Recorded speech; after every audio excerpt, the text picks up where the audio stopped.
तिकडे वसईमध्ये वेगळाच प्रकार घडलेला आहे। वसईमध्ये पहिल्याच पावसात 23 लाख रुपये खर्च करून बांधलेला रस्ता खचून गेलाय।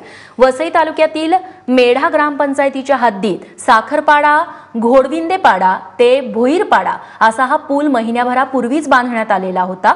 मात्र कालपासून वसईत पावसाने लावलेल्या दमदार हजेरीत हा संपूर्ण रस्ता वाहून गेलाय, तसंच पुलाला देखील तडे गेलेत।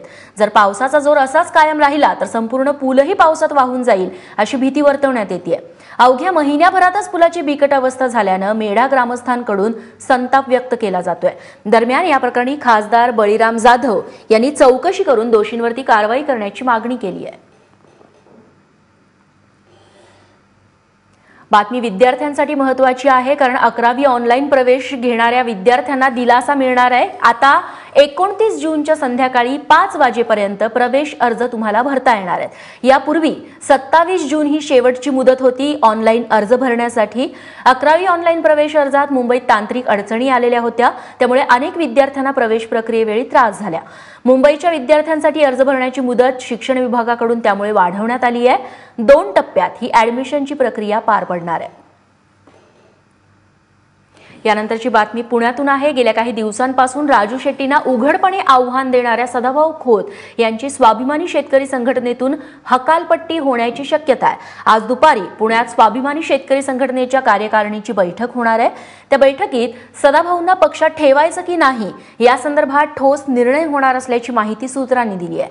कार्यकारिणीच्या बैठकीनंतर राजू शेट्टी पत्रकार परिषद देखील घेणार आहेत।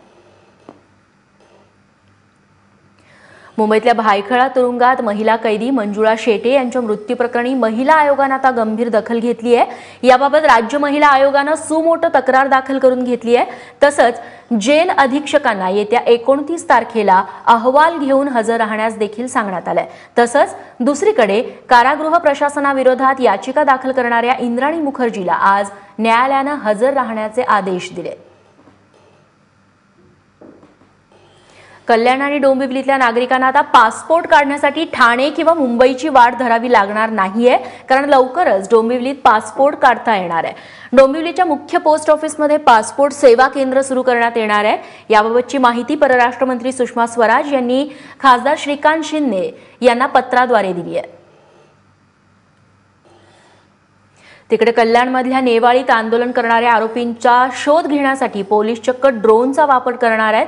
आरोपींच्या शोधासाठी आलेल्या पोलिसांची माहिती आधीच मिळत असल्याने पोलिसांनी हा निर्णय घेतलाय। काही दिवसांपूर्वी नेवाळीत जमिनीच्या मुद्द्यावरून हिंसक आंदोलन झालेलं होतं, ज्यात पोलिसांची वाहनं गावकऱ्यांनी पेटवून दिली होती। खरं तर अनेक वर्षांपासून या ठिकाणची काही जमीन ही नौदलानं संपादित करून ठेवली आहे, मात्र त्यावरती कोणतंही काम न झाल्यानं शेतकरी त्यावरती शेती कसू लागले। त्यात आता पुन्हा नौदलाने त्या जागेवरती दावा सांगितल्याने हा वाद निर्माण झालाय।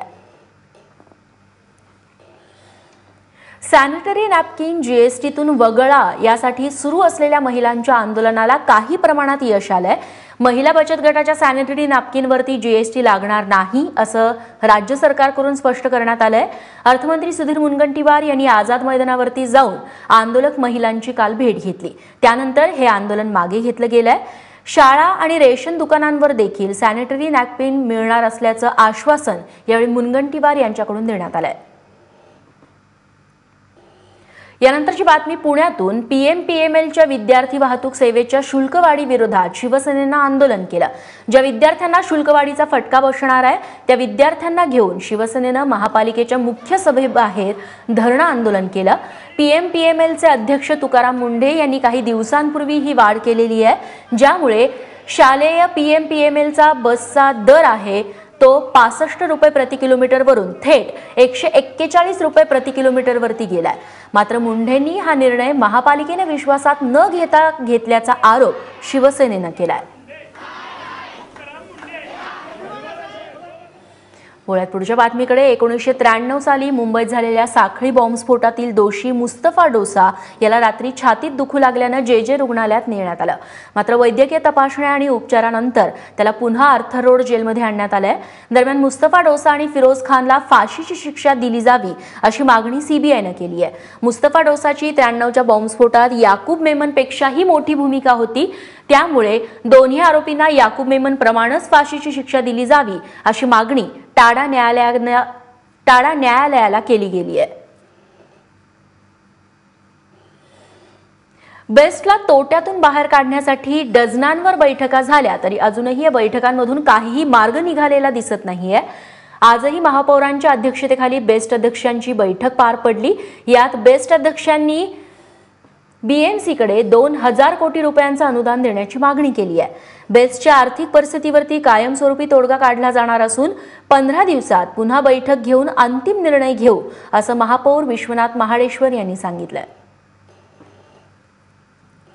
1 जुलैपासून जीएसटी लागू होणार असल्यानं 30 जूनला म्हणजेच येत्या शुक्रवारी रात्री 11:30 पासून रात्रभर मुंबईत हॉटेल्स बंद असणार आहेत। नवीन नियमानुसार बिलिंग सॉफ्टवेअर अपग्रेडेशनसाठी हा निर्णय घेण्यात आलाय।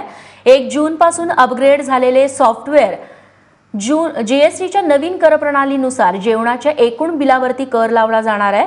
त्यामुळे जर ग्राहकानं 12च्या नंतर ऑर्डर दिली तर जीएसटी नियमानुसार त्याला बिल द्यावं लागणार आहे। त्यासाठी सॉफ्टवेअर अपग्रेड होणं गरजेचं आहे। हा सगळा गोंधळ होऊ नये यासाठी हा निर्णय घेतला गेल्याचं हॉटेल मालकांनी सांगितलंय। प्रेक्षक संख्येअभावी तोट्यात जात असलेल्या मराठी नाट्य व्यवसायाला देखील जीएसटीने दणका दिलेला आहे। नव्या कर रचनेनुसार 250 रुपयांवरील तिकिटावर 18% जीएसटी आकारला जाणार आहे। यावरती तोडगा काढण्यासाठी मराठी नाट्य निर्मात्यांनी अर्थमंत्री सुधीर मुनगंटीवार आणि सांस्कृतिक कार्यमंत्री विनोद तावडे यांची काल भेट घेतली।